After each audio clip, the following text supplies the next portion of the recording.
मैं हूं डॉक्टर अर्पणा। स्वागत है आप सब लोगों का आपके अपने YouTube चैनल में। दोस्तों, इस चैनल में हम लोग बात करते हैं कि किस तरह से होम्योपैथी की दवाइयां आप लोगों को अलग अलग बीमारियों में मदद कर सकती है। दोस्तों, आज हम लोग बात करेंगे वेन्स में सूजन के बारे में, फ्लेबाइटिस के बारे में। अगर सूजन के साथ साथ क्लॉट हो जाए, थ्रोम्बोफ्लेबाइटिस, तो इसके बारे में हम लोग बात करेंगे और क्या क्या इसके कारण हो सकते हैं और होम्योपैथी में कौन सी दवाइयां हैं जो ऐसे कंडीशन में आपको मदद कर सकती हैं। तो दोस्तों, अगर आप लोग मेरे चैनल में नए हैं तो वीडियो को देखने से पहले चैनल को सब्सक्राइब करके बेल बटन को अवश्य प्रेस कर दें ताकि आप कोई भी वीडियो होम्योपैथी के बारे में मिस नहीं करें। अगर आप चाहते हैं मेरे साथ लाइव जुड़ना तो आप लाइव कंसल्टेशन के माध्यम से लाइव भी मेरे साथ जुड़ सकते हैं। तो चलिए शुरू करते हैं आज का topic, phlebitis and the homeopathic medicines.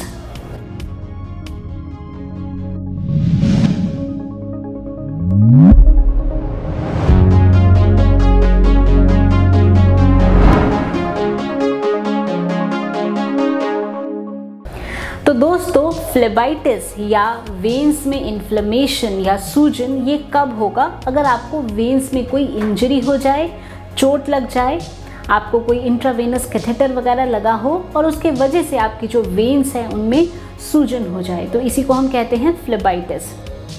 अब कभी कभी क्या होता है, सूजन के साथ साथ ब्लड क्लॉट भी बन सकता है जिसको हम कहते हैं थ्रोम्बोफ्लेबाइटिस। अब दोस्तों, ये जो फ्लेबाइटिस है ये हो सकता है सुपरफिशियल हो, ऊपरी सतह में हो। तो सुपरफिशियल फ्लेबाइटिस में ऐसी कोई खास दिक्कत नहीं होती है, पर अगर जो आपको फ्लेबाइटिस डीप वेन्स में हो रही है, इसके साथ साथ क्लॉट बन गया, थ्रोम्बोफ्लेबाइटिस है, तो ये एक सीरियस कंडीशन हो सकती है।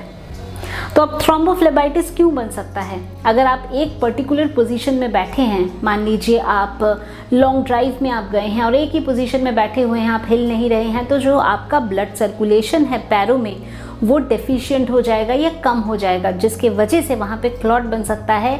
ये क्लॉट फिर टूट के आपके लंग्स तक जा सकता है, which is called as pulmonary embolism, और ये एक बहुत ही सीरियस कंडीशन हो सकती है।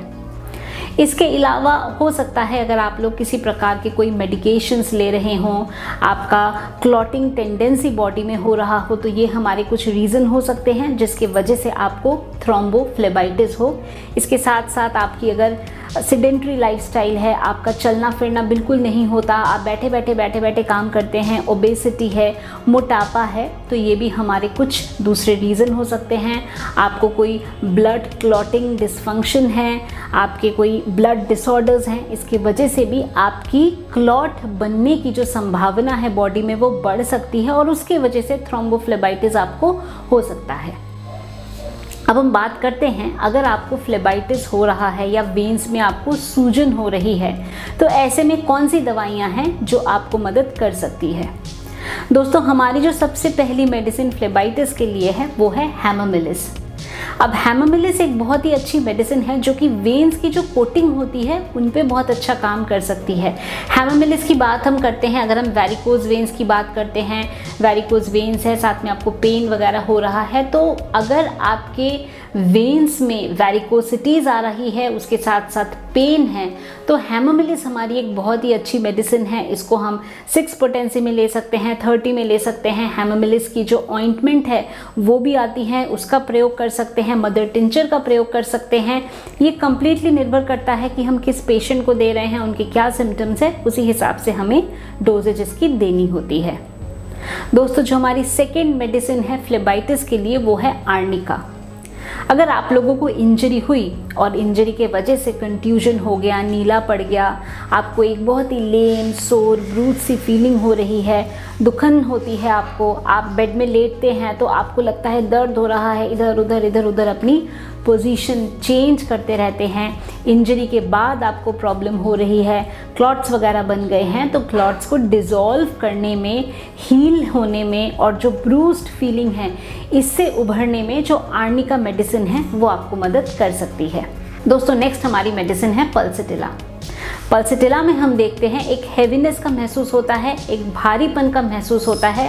हीट से जो प्रॉब्लम है वो बढ़ जाती है, गर्मी से प्रॉब्लम बढ़ जाती है। वही पेशेंट अगर खुली हवा में जाता है, ओपन एयर में जाता है, तो प्रॉब्लम पेशेंट को थोड़ा सा बेटर हो जाता है या पेशेंट बेटर फील करती है।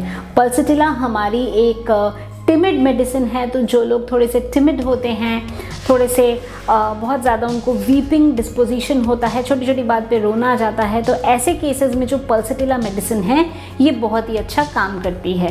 दोस्तों नेक्स्ट हमारी मेडिसिन है वाइपेरा।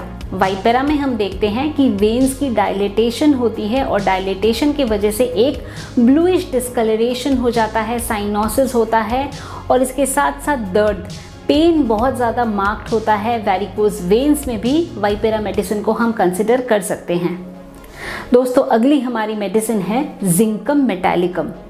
तो जिंकम मेटालिकम में हम देखते हैं कि अगर आप लोगों को फ्लेबाइटिस के साथ साथ आपको एक ट्विचिंग की प्रॉब्लम होती है, फॉर्मिकेशन होती है, ऐसा लगता है चींटियाँ चल रही है, पेशेंट रेस्टलेस हो जाता है, बेचैनी बहुत ज़्यादा होती है, रात को प्रॉब्लम बढ़ जाती है, तो अगर ट्रेमलिंग, ट्विचिंग, फॉर्मिकेशन, चींटियाँ चलने की एक फीलिंग होती है, सुन्न पड़ जाता है, तो ऐसे में जो जिंकम मेटालिकम है इस मेडिसिन को हम कंसिडर कर सकते हैं।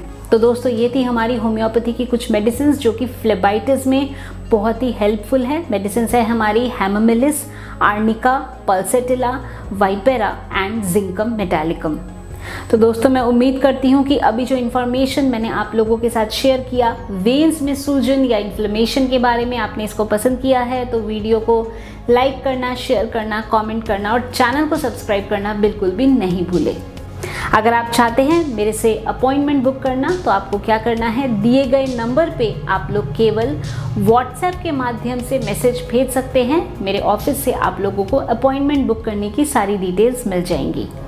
आप मेरे वेबसाइट drarpana.com को भी विजिट कर सकते हैं और अपना अपॉइंटमेंट वहां से बुक कर सकते हैं। आप डायरेक्टली फ़ोन पे मेरे से बात कर सकते हैं, ऐप के माध्यम से सारी डिटेल्स आप लोगों को नीचे डिस्क्रिप्शन बॉक्स में दी हुई है। तो दोस्तों आज के लिए बस इतना ही। खुश रहिए, मुस्कुराते रहिए, स्वस्थ रहिए। Thanks for watching.